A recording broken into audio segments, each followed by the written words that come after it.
Buongiorno e ben ritrovati in una nuova edizione del TG Web in Nuovo Terraglio. In apertura il convegno nazionale che si è tenuto all'isola di San Giorgio a Venezia, promosso dalla Fondazione Centesimus Annus Pro Pontifice in collaborazione con il gruppo di Treviso.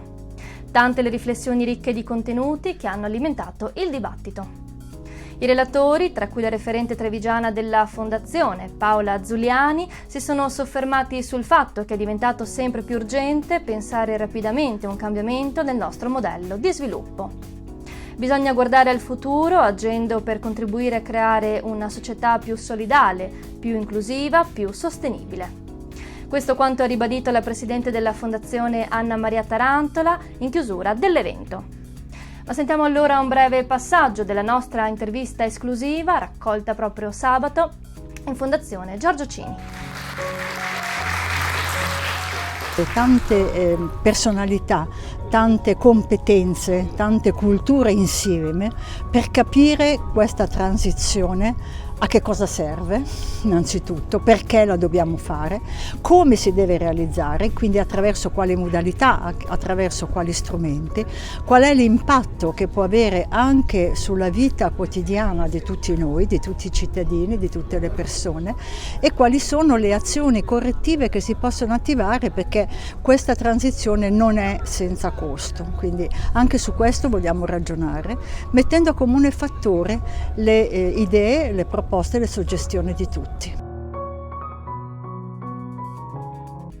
Sono partiti mercoledì 8 giugno dalla sede del comune di Casier, salutati dal sindaco Renzo Carraretto, loro grande sostenitore, 4 atleti non vedenti dell'associazione sportiva Dopla di Dosson di Casier, che hanno percorso in tandem con le loro guide 7 tappe in 8 giorni, arrivando a Roma martedì 14 giugno. Mercoledì 15 giugno, l'udienza generale con Papa Francesco, un momento di grande emozione, come ha spiegato il presidente Paolo Sartorato, perché il Papa ha preso loro le mani. Importante è il messaggio di inclusione racchiuso proprio in queste 7 tappe, con cui l'associazione intende comunicare a chi ha disabilità fisiche che qualunque impresa si può fare. Si chiamano urbicidi e sono le distruzioni sistematiche di città e territori, la cancellazione intenzionale dalla memoria collettiva di monumenti e patrimoni urbani, inevitabili conseguenze di ogni guerra. La cooperazione tra UAV e Irpin, città devastata dalle bombe, ha l'obiettivo di realizzare strategie e azioni per ripristinare le aree urbane e rurali della comunità territoriale, superare rapidamente le conseguenze della distruzione delle infrastrutture urbane e ricostruire il territorio su basi sostenibili, anche attraverso il sostegno, lo sviluppo delle piccole e medie imprese del territorio, del turismo solidale e del volontariato. La ripartenza del presente con gli occhi puntati verso il futuro.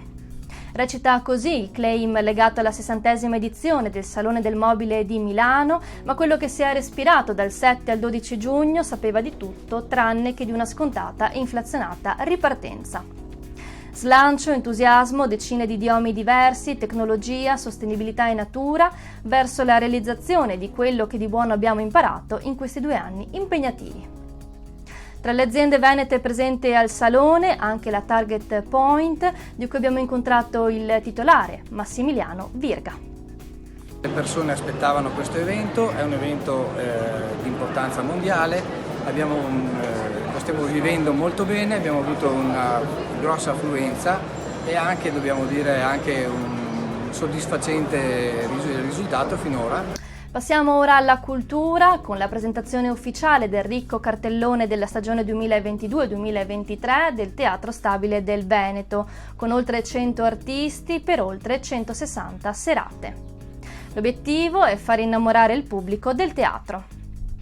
Marco Tullio Giordana, Andrea Pennacchi, Cesare Bocci, Elena Sofia Ricci, Francesco Pannofino, Silvio Orlando, Alessandro Preziosi, Claudio Bisio, Alessio Boni sono solo alcuni dei grandi interpreti impegnati nei palcoscenici del Teatro Goldoni di Venezia, del Teatro Verdi di Padova e del Teatro Mario del Monaco di Treviso, che potremo avere il piacere di vedere proprio esibirsi a teatro nelle prossime settimane. Restiamo ancora nello spettacolo con il grande successo registrato mercoledì 15 giugno a Treviso per il saggio di fine anno di Danza Insieme, con la direzione artistica di Manuela Pagot, la prima scuola di danza che ha riportato gli allievi sul bellissimo palcoscenico del Teatro Mario del Monaco.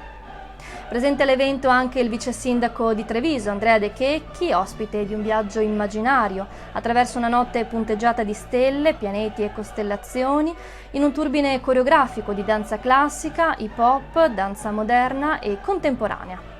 Uno spettacolo in cui leggerezza e armonia sorreggono il cammino della vita, riflettendo i nostri sogni. Più che un festival, una vacanza.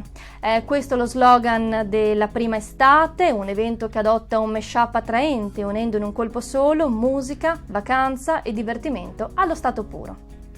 Ogni sera, da martedì 21 giugno a domenica 26 giugno, 4 artisti musicali di livello internazionale formeranno una line-up tutta da ascoltare. Lido di Camaiore diverrà uno splendido villaggio che, oltre la musica, porgerà eventi ed esperienze di vario genere, dal mare in tutte le sue declinazioni, allo yoga, alle escursioni, immersi nello splendido entroterra bersiliese.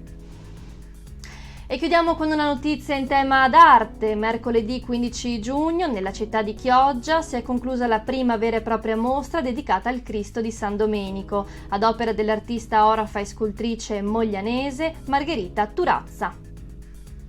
Struggente simulacro della comunità chiogiotta, venerato sin dal 300, veniva portato in processione lungo il corso e sulle barche, da qui anche l'appellativo di Cristo dei Pescatori.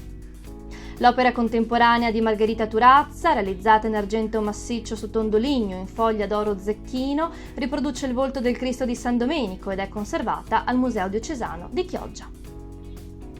Bene, per questa edizione è tutto, vi ringraziamo dell'attenzione e vi diamo appuntamento alla prossima edizione. Grazie e un buon proseguimento di giornata.